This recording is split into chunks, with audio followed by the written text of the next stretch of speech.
ദൈവത്തിൻ്റെ അതിപരിശുദ്ധ നാമം വാഴ്ത്തപ്പെടുമാറാകട്ടെ. സങ്കീർത്തനങ്ങൾ 115 2-3 വേദഭാഗങ്ങൾ. അവരുടെ ദൈവം ഇപ്പോൾ എവിടെയെന്ന് ജാതികൾ പറയുന്നതെന്തിന്? നമ്മുടെ ദൈവമോ സ്വർഗത്തിലുണ്ട്, തനിക്കിഷ്ടമുള്ളതൊക്കെയും അവൻ ചെയ്യുന്നു. ജാതികൾ വിഗ്രഹങ്ങളെ ആരാധിക്കുന്നവർ, അവർക്ക് കാണുവാൻ അവരുടേതായ കൈപ്പണിയായ വിഗ്രഹങ്ങളുണ്ട്, അവരുടെ ദൈവങ്ങളുണ്ട്. എന്നാൽ ഇസ്രായേലിനെ നോക്കുമ്പോൾ അങ്ങനെ കൈപ്പണിയായ വിഗ്രഹങ്ങൾ അവർക്കില്ല. അപ്പോൾ അവരുടെ സംശയം, ഇവരുടെ ദൈവം എവിടെയാണ്? ഈ ഒരു ചോദ്യത്തിന് ഉള്ള മറുപടിയാണ് ഇവിടെ നമുക്ക് കാണുവാൻ കഴിയുന്നത്. ഞങ്ങളുടെ ദൈവമോ സ്വർഗത്തിലുണ്ട്, തനിക്കിഷ്ടമുള്ളതൊക്കെയും അവൻ ചെയ്യുന്നു. ജീവിക്കുന്ന ഒരു ദൈവം അവർക്കുണ്ട്. ആ ദൈവം സ്വർഗത്തിലാണ് എന്ന് വളരെ വ്യക്തമായി ഓർമ്മപ്പെടുത്തുന്നു.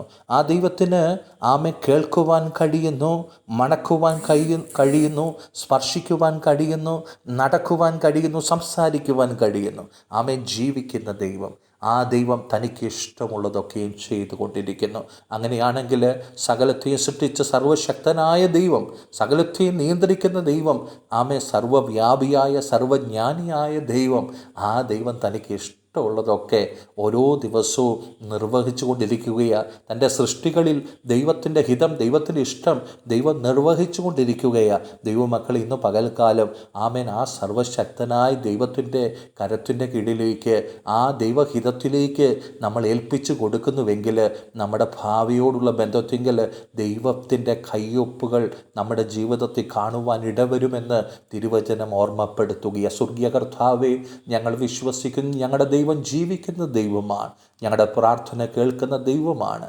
ഞങ്ങളുടെ വേദനകളുടെ നടുവിൽ ഞങ്ങൾക്ക് ആശ്വാസമായി, സ്പർശനമായി വെളിപ്പെടുന്ന ദൈവമാണ്. ആ ദൈവത്തിൻ്റെ സന്നദ്ധിയിൽ ഞങ്ങളെ പൂർണ്ണ ഹൃദയത്തോടെ സമർപ്പിക്കുന്നു. ദൈവഹിതം ഞങ്ങളുടെ ജീവിതത്തിൽ നിറവേറട്ടെ. യേശു കർത്താവിൻ്റെ നാമത്തിങ്കൽ തന്നെ. ആമേൻ.